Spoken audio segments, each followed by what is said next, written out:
చాలా కాలం క్రితం రామపురం అనే చిన్న గ్రామంలో గౌడ అనే ఒక రైతు ఉండేవాడు. అతను ప్రతిరోజు తన పొలంలో పనిచేసుకుంటూ ఉండేవాడు. అప్పుడు అతని స్నేహితుడు మంజ పరుగెత్తుకుంటూ అక్కడికి వచ్చాడు. గౌడా, ఓ గౌడా, ఏమయ్యా ఇది? నువ్విక్కడ పొలం పని చేసుకుంటూ ఉన్నావు. అక్కడ నీ భార్యకు ప్రసవ నొప్పులు మొదలయ్యాయని వార్త వచ్చింది.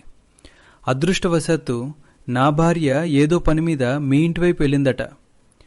ఆమె నీ భార్య నొప్పులతో బాధపడుతుండడం చూసి వెంటనే మంత్రసాన్ని పిలుచుకుని వచ్చింది. త్వరగా రా, నువ్వింట్లో ఉండాలి. గౌడ అన్నాడు. చూస్తూ ఉండు మంజ, నాకు కొడుకే పుడతాడు, మగబిడ్డే పుడతాడు. మంజ అన్నాడు. గౌడ, మగబిడ్డ అయితే ఏమిటి, ఆడబిడ్డ అయితే అవుతాడు ఏమిటి? ముందు ఇంటికి రా. గౌడ మళ్ళీ ఆడపిల్లకి భేదం లేదంటావా?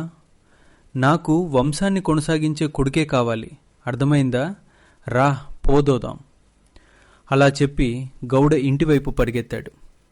కొంతసేపటికి ఇంటి గుమ్మం దగ్గరకు చేరుకున్నాడు. అప్పటికే మంజ భార్య రత్న 2 పసిబిడ్డల్ని ఎత్తుకుని బయటకొచ్చింది. గౌడుగారు, మీకు కవలాడపిల్లలు పుట్టారు, శుభాకాంక్షలు. అది విన్న వెంటనే గౌడ ముఖం మాడిపోయింది. ఏమీ మాట్లాడకుండా అక్కడి నుంచి వెనక్కి వెళ్ళిపోయాడు. కొంతసేపటి తర్వాత ఇంటికి వచ్చేసరికి అతని భార్య సౌమ్య 2 పాపలకు పాలిస్తూ కూర్చుంది. ఏమండి, మీకు సంతోషంగా లేదు అని అడిగింది.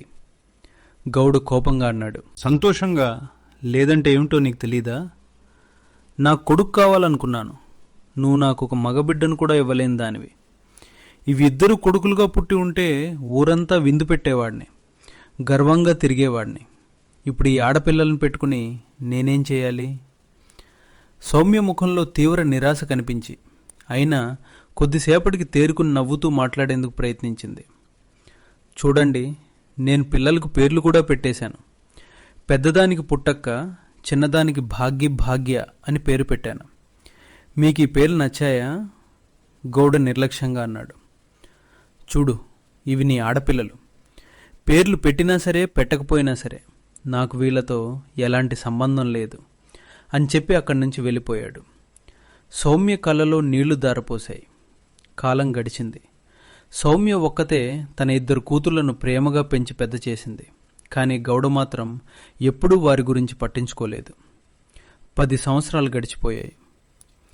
భాగ్య, పుట్టక్క ఇప్పుడు తెలివైన పిల్లలుగా పెరిగారు. అమ్మా, నాన్న మాతో ఎందుకు అసలు మాట్లాడరు? పిల్లల మాట విని సౌమ్య కళ్ళలో నీళ్లు నిండాయి. అలా అనకూడదు పుట్టి, మీ నాన్న పొలం పనుల్లో చాలా బిజీగా ఉంటారు, ఆయనకు సమయం దొరకదు. భాగ్య మళ్ళీ అడిగింది.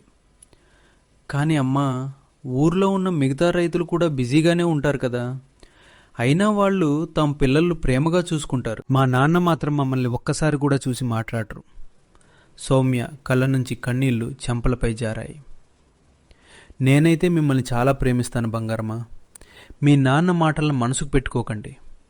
సరే, మీరిక్కడే ఉండండి, నేను నదికి వెళ్ళి నీళ్ళు తీసుకొస్తాను అని చెప్పి సౌమ్య కుండ తీసుకుని నదివైపు వెళ్ళింది. 2 పిల్లలు ఇంటి ముంగిట ఆడుకుంటూ ఉన్నారు. అంతలో మంజ భయంతో పరిగెత్తుకుంటూ వచ్చాడు. అతని కళ్ళలో కన్నీళ్ళు నిండిపోయాయి. మంజ మామయ్య, ఏమైంది? ఎందుకు ఏడుస్తున్నారు? అతను బాధగా అన్నాడు. అయ్యో పిల్లలు, మీ అమ్మ నదిలో మునిగి చనిపోయింది. త్వరగా రండి బంగారమా, త్వరగా రండి. అది విన్న భాగ్య, పుట్టక్క గట్టిగా ఏడుస్తూ మంజతో కలిసి నది ఒడ్డుకు పరిగెత్తారు. నది తీరంలో సౌమ్య మృతదేహం పడి ఉంది. ఊరంతా అక్కడ చేరింది. కొద్దిసేపటికి గౌడు కూడా అక్కడికి వచ్చాడు. సౌమ్య, సౌమ్య, మమ్మల్ని వదిలి ఎందుకు వెళ్ళిపోయావు? ఇప్పుడు నేనేం చెప్పుడు? నేనేమి చెయ్యాలి? నువ్వు లేకుండా ఈ 2 ఆడపిల్లల్ని ఎలా పెంచాలి? మంజ కూడా ఏడుస్తూ అన్నాడు. నేను నది దగ్గరికి వెళ్ళేసరికి నీ భార్య మునిగిపోతూ ఉంది గౌడా. స్నేహితుడా, నేను ఆమెను కాపాడడానికి చాలా ప్రయత్నించాను, కానీ అప్పటికే ఆలస్యం అయిపోయింది. ఆమె నదికి వచ్చినప్పుడు ఒంటి నిండా బంగారు నగలు వేసుకుని వచ్చిందని నాకు గుర్తుంది. కానీ శవాన్ని బయటికి తీసినప్పుడు ఆ నగలు ఒక్కటీ లేవు. ఆ నగలు ఏమయ్యాయో, ఎవరు తీసుకెళ్లారు? ఆ నగలేమయ్యాయో, ఎవరు తీసుకెళ్లారో నాకు అర్థం కావడం లేదు. అప్పుడు ఊర్లోని ఒక వ్యక్తి అన్నాడు, నేను ఎప్పుడు చెప్పేవాణ్ణి, నదికి వెళ్తున్నప్పుడు నగలు వేసుకుని వెళ్ళొద్దని. ఈ కాలంలో దొంగల బెడద ఎక్కువగా ఉంది. కానీ ఆమె వినలేదు. మరో వ్యక్తి అన్నాడు, అవును గౌడ, పాపం సౌమ్య ఏదో దొంగల చేతికి చిక్కి ప్రాణాలు కోల్పోయిందనిపిస్తోంది. నగలు లాక్కొని ఆమె నదిలోకి తోసేసుంటారు. పాపం ఆమెకి ఈత కూడా రాదు. కొద్దిసేపటి తర్వాత సౌమ్య అంత్యక్రియలు జరిగాయి. పుట్టక్క, భాగ్య ఇంటి మూలలో కూర్చుని ఏడుస్తూ ఉండిపోయారు. కొన్ని రోజులు అలాగే గడిచాయి. ఆ తర్వాత ఆ ఇద్దరు పిల్లలు నెమ్మదిగా ఇంటి పనులు నేర్చుకోవడం ప్రారంభించారు. ఒకరోజు గౌడ మరో స్త్రీని వివాహం చేసుకుని ఇంటికి తీసుకొచ్చాడు. ఇద్దరు అమ్మాయిలకు షాక్ అయింది. నాన్న, ఈమె ఎవరు? ఇప్పటి నుంచి ఈమె మీ రెండో అమ్మ. నేను ఈమెను పెళ్లి చేసుకున్నాను. ఇది విన్న భాగ్య కళ్ళలో నీళ్లు తిరిగాయి. నాన్న, అమ్మ చనిపోయి ఇంకా కొన్ని రోజులే అయిందిగా. నాకు మళ్ళీ పెళ్లి చేసుకోవాలనే ఇష్టం లేదు. కానీ ఊరి వాళ్ళు ఒత్తిడి చేశారు. నేను పొలం పనికి గైసి వెళ్తే మీరు ఇంట్లో ఒంటరిగా ఉంటారని మిమ్మల్ని చూసుకోవటానికి ఈ శారదమ్మను పెళ్లి చేసుకున్నాను. మొదట్లో శారదమ్మ బాగానే ఉండేది. కానీ రోజులు గడిచే కొద్దీ ఆమె అసలు స్వభావం బయటపడింది. ఒకరోజు తెల్లవారుజామున భాగ్య నిద్రపోతూ ఉండగా శారదమ్మ వచ్చి అరిచింది, ఏయ్ లేచిరా, ఇంట్లో నీళ్ళు లేవు, నదికి వెళ్ళి నీళ్ళు తీసుకురా. భాగ్య లేచి నదికి వెళ్ళింది. అక్కడి నుంచి పుట్టక దగ్గరకు వచ్చిన శారదమ్మ ఇలా అంది, నువ్వు లేచిరా, ఇల్లు ఊడ్చి శుభ్రం చేయాలి, పాత్రలు తోమాలి. మీకు తిని పడుకోవడం తప్ప ఇంకో పని లేదా? త్వరగా పనిలో పడు అని చెప్పి అక్కడి నుంచి వెళ్ళిపోయింది. ఆ ఇద్దరు పిల్లలు తమ తల్లిని గుర్తు చేసుకుంటూ పనులు చేయడం మొదలుపెట్టారు. రోజులు గడిచే కొద్దీ శారదమ్మ వేధింపులు మరింత పెరిగాయి. ఒకరోజు భాగ్య తన అక్కతో అంది, రోజురోజుకి మన సవతి తల్లి చాలా క్రూరంగా ప్రవర్తిస్తుంది కదా. అవునవును, మనల్ని ఒక్క నిమిషం కూడా ప్రశాంతంగా కూర్చొనివ్వటం లేదు. నాన్న వచ్చాక ఈ విషయం చెప్పాలి. సాయంత్రం గౌడ ఇంటికి రాగానే పుట్టక్క ఏడుస్తూ వెళ్ళింది. నాన్న, ఈ సవతి తల్లి మాతో ఎప్పుడూ పనిచేయిస్తుంది. ఒక్క నిమిషం కూడా విశ్రాంతి ఇవ్వదు. సాయంత్రానికి ఒళ్ళంతా నొప్పులొస్తాయి. కొన్నిసార్లు మాకు భోజనం కూడా పెట్టదు. గౌడకు కోపం వచ్చింది. ఓయ్ సోమరిపోతులారా, ఏంటి సవతి తల్లి అని అరుస్తున్నారు? ఆమె మిమ్మల్ని ఈ ఇంట్లో ఉంచుతోంది, అదే గొప్ప విషయం. నేను మిమ్మల్ని భరిస్తున్నదే పెద్ద పుణ్యం. మీరెందుకు పుట్టారో ఏమో. భాగ్య, పుట్టక్క తమ తండ్రిని నమ్మలేనట్టుగా చూస్తూ ఉండిపోయారు. మీరు పుట్టినప్పుడు నేను ఏమాత్రం సంతోషపడలేదు. ఊరికి స్వీట్లు కూడా పంచలేదు. మీ అమ్మ సౌమ్య ఒక అబ్బాయికి జన్మనిస్తుందని అనుకున్నాను. కానీ ఆమె ఇచ్చింది ఈ ఇద్దరు ఆడపిల్లల్నే. మీకు పోడుకు తిండి దొరుకుతోంది కదా, అంతే చాలు. ఇక మీదట నా కళ్ళ ముందుకు రావద్దు. ఇక్కడి నుంచి వెళ్ళిపోండి. ఇద్దరూ ఏడుస్తూ తమ గదికి వెళ్ళిపోయారు. కాలం గడిచింది. 10 సంవత్సరాలు గడిచిపోయాయి. ఇప్పుడు ఆ పిల్లలు పెళ్లి వయసుకొచ్చారు. గౌడ్గారు, మీ ఇద్దరు కూతుళ్ళు పెద్దయ్యారు. వీళ్ళకి పెళ్లి చేయటానికి మీ దగ్గర అంత డబ్బుందా? అంత కట్నం ఇవ్వగలరా? నేను వీళ్ళ పెళ్లికి ఒక్క పైసా కూడా ఖర్చు పెట్టను. చూడండి, నా దగ్గర ఒక ప్లాన్ ఉంది. నా మెడలో ఉన్న బంగారు హారాన్ని దాచిపెడతాను. ఆ దొంగతనం నిందను మీ ఇద్దరు కూతుళ్ళ మీద వేయాలి. మీరు నాకు తోడుగా ఉండండి. తర్వాత ఇద్దరిని ఇంటి నుంచి బయట పంపిద్దాం. నువ్వు చెప్పింది సరైనదే, అలా చేద్దాం. మరుసటి రోజు పుట్టక్క, భాగ్య పనిచేస్తూ ఉండగా శారదమ్మ అక్కడికి వచ్చింది. ఏయ్, నేను మెడలో వేసుకునే బంగారు హారం ఏమైంది? నేను స్నానానికి వెళ్లే ముందు గదిలో పెట్టి వెళ్ళాను. ఇప్పుడు చూస్తే అక్కడ లేదు. ఎక్కడికి పోయిందది? అమ్మా, ఇదేమిటమ్మా, ఇలా ఎందుకు అడుగుతున్నారు? మేము మీ గది వైపుకే వెళ్ళాం కదా. నాకు మీ ఇద్దరిపైనే అనుమానం ఉంది. మీరు ఎప్పుడూ నా హారాన్నే ఆశగా చూస్తూ ఉండేవారు. మీరే దాన్ని దొంగిలించారు. అమ్మా, దయచేసి మా మీద దొంగతనం నింద వేయకండి. అంతలో గౌడ అక్కడికి వచ్చాడు. శారదమ్మ కళ్ళతోనే అతనికి సైగ చేసింది. గౌడ ఒక పెద్ద కర్ర తీసుకుని ఆగ్రహంగా అరిచాడు. మర్యాదగా నిజం చెప్తారా లేదా? చెప్పండి, లేదంటే మెడ పట్టుకుని బయటికి విసిరేస్తాను. నిజం చెప్పండి. పుట్టక్క, భాగ్య చేతులు జోడించి వేడుకున్నారు. నాన్న, మా మాట నమ్మండి, మేమేం చేయలేదు. కానీ గౌడు వారి మాట వినలేదు. ఎముకలు గడ్డకట్టే ఆ చలిలో వారిద్దరినీ ఇంటి బయటకు గెంటేశాడు. ఊరంతా చూస్తూ నిలబడింది. కానీ ఎవ్వరూ సహాయం చేయడానికి ముందుకు రాలేదు. ఇద్దరూ ఏడుస్తూ నది ఒడ్డుకు వెళ్ళారు. అవమానం, నిస్సహాయత వారిని పూర్తిగా కుంగదీసింది. అమ్మా, నువ్వు నీళ్ళు తేవడానికి ఒంటరిగా ఎందుకు వెళ్ళావు? మమ్మల్ని కూడా తీసుకెళ్ళుంటే మా పరిస్థితి ఇలా ఉండేది కాదు. అమ్మా, నువ్వు వెళ్ళిపోయిన తర్వాత మేమెంత కష్టపడ్డామో నీకెలా చెప్పాలి? వారు గంటల తరబడి నది ఒడ్డును కూర్చుని ఏడ్చారు. తమ తల్లితో మాట్లాడుతున్నట్టుగా చిన్ననాటి జ్ఞాపకాల్లో మునిగిపోయారు. చలి ఎంత ఎక్కువగా ఉందంటే వారి శరీరాలు గడ్డకట్టినట్టయ్యాయి. ఆ రాత్రంతా వణుకుతూ గడిపారు. మరుసటి ఉదయం మంజ అక్కడి నుంచి వెళ్తూ వారిని చూశాడు.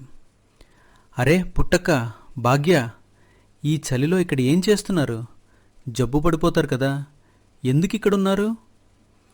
ఇద్దరు అక్కా చెల్లెళ్ళు మంజ ముందు ఏడుస్తూ జరిగిన విషయమంతా చెప్పారు. మంజ కళ్ళలో కూడా నీళ్లు మెదిలాయి. పిల్లలు, మీ నాన్నకు నేను చాలాసార్లు చెప్పాను, ఆడపిల్లల మీద ఇంత కఠినంగా ఉండొద్దని. కానీ అతని తలలో ఏముందో ఏమో. సరే, మీరు భయపడకండి, నా ఇంటికి రండి. మీ చిన్నాన్న ఇంకా బతికే ఉన్నాడు. రండి పిల్లలు. వద్దు మంజ మామయ్య, ఇక మీదట మేమెవరికీ భారంగా ఉన్నాం. మేమిక్కడే ఉంటాం. మా అమ్మ చివరి శ్వాస విడిచిన చోటే మేము ప్రాణాలు విడుస్తాం. మంజ ఎంత బలవంతం చేసినా వారు వినలేదు. అతను బాధతో అక్కడి నుంచి వెళ్ళిపోయాడు. వారు మళ్ళీ అక్కడే కూర్చుని చలిలో మరో రాత్రిని గడిపారు. మరుసటి ఉదయం ఒక ముసలమ్మ అక్కడికి వచ్చింది. ఎవరమ్మా మీరిద్దరూ ఈ గడ్డకట్టే చలిలో నది ఒడ్డుని ఏం చేస్తున్నారు? భాగ్య ఏడుస్తూ జరిగిన విషయమంతా ఆ అవ్వకు వివరించింది. అవ్వ కళ్ళలో నీళ్లు తిరిగాయి. మంచిదే మీరిక్కడికి రావటం. ఏడ్చి ఏమి దొరుకుతుంది? ధైర్యం తెచ్చుకోండి. మీరు ఆడపిల్లలైతే ఏమైంది? మగవాళ్ళు చేసే పనులు మీరు చేయగలరు. పక్కనే ఒక అడవి ఉంది. అక్కడి నుంచి కట్టెలు తీసుకురండి. నేను మీకు ఒక గుడిసె కట్టడం నేర్పిస్తాను. ఇక్కడే గుడిసె వేసుకుని ఉండండి. ఎవరి ముందు చేతులు చాచకండి. ఆ అవ్వ మాటలు విని వారికి ధైర్యం వచ్చింది. వారు అవ్వ చెప్పిన చోటుకు వెళ్ళి కట్టెలు తెచ్చారు. ఆమె సహాయంతో ఒక చిన్న గుడిసె కట్టుకున్నారు. అప్పటినుంచి వారు అక్కడే నివసించడం ప్రారంభించారు. కొన్ని రోజుల తర్వాత అవ్వ ఇలా అంది, పిల్లలు, ఇప్పుడు మీరు ఏదైనా పని చేయాలి. అడవిలో కావలసినంత చెట్లు ఉన్నాయి. వాటికి యజమాని ఎవరూ లేరు. అడవిలోని పండు కోసుకుని వెళ్ళి మండ్యా మార్కెట్లో అమ్మండి. దాంతో మీకు డబ్బు వస్తుంది. అవ్వా, మీ ఆలోచన చాలా బాగుంది. మేము పండ్లమ్ముకుని జీవనం సాగిస్తాం. ఇద్దరూ ప్రతిరోజు అడవికి వెళ్ళి పండ్లు కోసుకుని మార్కెట్లో అమ్మేవారు. నెమ్మదిగా వారి ఆర్థిక పరిస్థితి మెరుగుపడింది. ఒకరోజు పండ్లు కోస్తూ ఉండగా పుట్టక్కకు ఒక సైనికుడు కనిపించాడు. అక్క, ఈ సైనికుడు ఇక్కడ ఏం చేస్తున్నాడో తెలియదు, వెళ్ళి అడుగుదాన్రా. ఇద్దరూ సైనికుడి దగ్గరికి వెళ్ళి వినయంగా అడిగారు. సైనికుడు నవ్వుతూ చెప్పాడు, మహారాజుకు వేటాడటం అంటే చాలా ఇష్టం. ఆయన ఇక్కడే బస చేయబోతున్నారు. దగ్గరలోనే నది ఉండటంతో నీటి సమస్య కూడా ఉండదు. సైనికుడు వెళ్ళిపోయిన తర్వాత వారు తమ గుడిసెకు తిరిగి వచ్చారు. సాయంత్రం ఆ అవ్వ గుడిసెకు వచ్చింది. మీ ముఖాల్లో ఇప్పుడు చిరునవ్వు కనిపిస్తోంది. ఇలాగే నవ్వుతూ ఉండండి. అవ్వా, మీరు మాకు చాలా సహాయం చేశారు. కానీ మీ ఇల్లు ఎక్కడుందో మాత్రం మాకు ఎప్పుడూ చూపించలేదు. అవ్వ రహస్యంగా భాగ్యవైపు చూసి ఇలా అంది, మీరు ఏ నది ఒడ్డున ఉంటున్నారో అక్కడే ఎన్నో సంవత్సరాలుగా నా ఇల్లుంది. త్వరలోనే మీకు దాని రహస్యం తెలుస్తుంది. ఇప్పుడు తప్పు చేసిన వారికి శిక్ష పడే సమయం వచ్చింది. ఎవరు తప్పు చేశారు? నేను ఎన్నో సంవత్సరాలుగా ఈ నది ఒడ్డునే ఉంటున్నానని చెప్పాను కదా. మీ అమ్మ ఇదే నదిలో పడి చనిపోయిందిగా. అవునవ్వా. ఆమె చనిపోవడానికి ముందు ఆమె ఒంటిపై ఉన్న నగలన్నీ మాయమయ్యాయి. ఎవరో దొంగలు నగలు దోచుకుని ఆమెను నదిలోకి తోసేశారని ఊరంతా అనుకున్నారుగా. అవునవ్వా, అది నిజమే. ఆ నగలు ఇప్పటికీ మీ ఇంట్లోనే ఉన్నాయి. ఇది విని ఇద్దరూ ఆశ్చర్యపోయారు. అవ్వా, మీరేమంటున్నారు? మీ అమ్మను దొంగలు చంపలేదు. ఆమెను హత్య చేసింది మీ తండ్రి గౌడే. అతనికి మొదటి నుంచే సౌమ్య అంటే ఇష్టం లేదు. అతనను ఈ శారదమ్మనే ప్రేమించేవాడు. తన తల్లిదండ్రుల ఒత్తిడితో సౌమ్యను పెళ్లి చేసుకున్నాడు. కానీ మీరిద్దరూ పుట్టిన తర్వాత అతని ద్వేషం మరింత పెరిగింది. ఒకరోజు తన పాపపు పని పూర్తి చేశాడు. ఏమిటి? కానీ మీకు ఇవన్నీ ఎలా తెలుసు? సమయం వచ్చినప్పుడు చెప్తాను. ఇప్పుడు మహారాజు మీ గుడిసె దగ్గరే విడిది చేశారు. అక్కడికి వెళ్ళి ఈ నిజం చెప్పండి. కానీ అవ్వా, ఆయన సాక్ష్యం అడుగుతారు కదా. సాక్ష్యం మీ తండ్రి గదిలోనే ఉంది. ఆ నగలు అక్కడే ఉన్నాయి. ఆలస్యం చేయకండి. ఇద్దరూ అవ్వ మాటలు విని వెంటనే మహారాజు వద్దకు వెళ్ళారు. ఓహో, నది ఒడ్డున ఉండే ఆ అమ్మాయిలు మీరేనా? నా సైనికులు జూ గురించి చెప్పారు. మీ తండ్రి కూడా మీతో ఉన్నాడా? మహారాజా, మేం మీకు ఒక నిజం చెప్పడానికి వచ్చాం. మా అమ్మను చంపింది మరెవరో కాదు, మా నాన్నే. ఏమంటున్నావు? ఈ విషయంపై నీకు పూర్తి నమ్మకం ఉందా? అవును మహారాజా, ఇప్పుడు మాకన్నీ అర్థమవుతున్నాయి. నేను న్యాయాన్ని పాటించే రాజును. ఒకవేళ మీ తండ్రి, మీ సౌతి తల్లి నిజంగా దోషుల్ని తేలితే వారికి కఠినమైన శిక్ష తప్పదు. రండి నాతో పాటు. మహారాజు, పుట్టక్క, భాగ్య అలాగే సైనికులందరూ కలిసి గౌడ ఇంటికి వెళ్ళారు. గౌడ మరియు శారదమ్మ మహారాజును చూసి అక్షరాలా వణికిపోయింది. మహారాజా, ఏమైంది? మహారాజా, వీరిద్దరూ నా కూతుళ్లే. వీళ్ళు నా గురించి మీకేమైనా ఫిర్యాదు చేశారా స్వామి? అర్జునగౌడ, నీ అసలు రంగు బయటపడింది. ఎన్నో సంవత్సరాల క్రితం నీ భార్య సౌమ్యను చంపింది నువ్వే కదా? అయ్యో, ఏమంటున్నారు మహారాజా? ఇదంతా అబద్ధం, పచ్చి అబద్ధం స్వామి. సైనికులారా, ఈ ఇంట్లోని అన్ని గదులు వెతకండి. ఏ నగలు దొరికినా వెంటనే నా ముందుకు తీసుకురండి. సైనికులు లోపలికి వెళ్ళి కొంతసేపటి తర్వాత బంగారు నగలతో తిరిగి వచ్చారు. ఇదే ఆ హారం. ఈ హారం దొంగిలించామని మాపై నింద వేసి ఆ గడ్డకట్టే చలిలో, నట్టే చలిలో నాన్న మమ్మల్ని ఇంటి నుంచి గెంటేశాడు. ఇదే ఆ హారం. ఇవి మా అమ్మ చనిపోయిన రోజు ధరించిన నగలు మహారాజా. గౌడ ముఖం పాలిపోయింది. అంతలో మంజ అక్కడికి పరిగెత్తుకుంటూ వచ్చాడు. అరే, ఇవి సౌమ్య నదికి వెళ్ళేటప్పుడు ధరించిన నగలే కదా? గౌడ, ఇప్పటికైనా నిజం చెప్పు. నీ భార్యని ఎందుకు చంపావు? నిజం ఒప్పుకో. మహారాజా, ఇదంతా అబద్ధం. నేను సౌమ్యను చాలా ప్రేమించేవాణ్ణి. ఈ నగలు నాకు నది ఒడ్డున ఉన్న పొదల్లో దొరికాయంతే. వాటి గురించి ఎవరికీ చెప్పకపోవడమే నేను చేసిన తప్పు. కేవలం నగలు దొరికాయని నన్ను హంతకుడని ఎలా అంటారు? మహారాజు కొద్దిసేపు మౌనంగా ఉన్నాడు. అంతలో అదే ముసలమ్మ అక్కడికి వచ్చింది. ఇతను అబద్ధం చెప్తున్నాడు మహారాజా. ఇతను మహా అని చెప్పగానే ఆ అవ్వ చుట్టూ రంగురంగుల వెలుగు వ్యాపించింది. మరుక్షణంలోనే ఆ అవ్వ సౌమ్య రూపంలోకి మారిపోయింది. ఎవరమ్మా నువ్వు? నేను సౌమ్యను. ఎన్నో సంవత్సరాల క్రితం నేను నదికి నీళ్లు తీసుకురావడానికి వెళ్ళినప్పుడు నా భర్త నా దగ్గరకు వచ్చి, దొంగల భయం ఉంది, నగలివ్వు అన్నాడు. నేను అతన్ని నమ్మాను. కానీ నగలు తీసిన వెంటనే అతడే నన్ను నదిలోకి తోసేశాడు. నాకు ఈత రాదు. నేను మునిగిపోతున్న సమయంలో మంజ వచ్చాడు. కానీ అప్పటికే నా ప్రాణం పోయింది.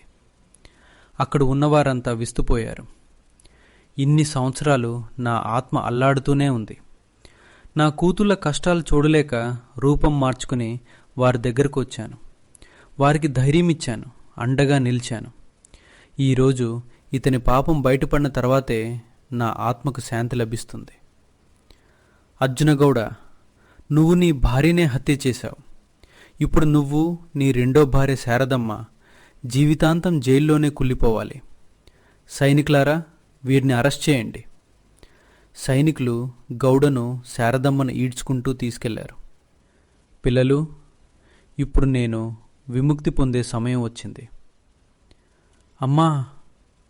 అయితే ఆ రంగురంగుల వెలుగులో సౌమ్య మాయమైపోయింది. పుట్టక్క, భాగ్య, ఇక మీరెక్కడికెళ్తారు? మంజమామయ్య, మేమిక ఈ ఇంట్లో ఉండము. నది ఒడ్డున ఉన్న మా గుడిసెలోనే ఉంటాం. ఆ గుడిసెను మా అమ్మ చేతులారా కట్టించింది. మా అమ్మ ఆత్మకి ఎక్కడ శాంతి దొరికిందో మేము అక్కడే ఉంటాం.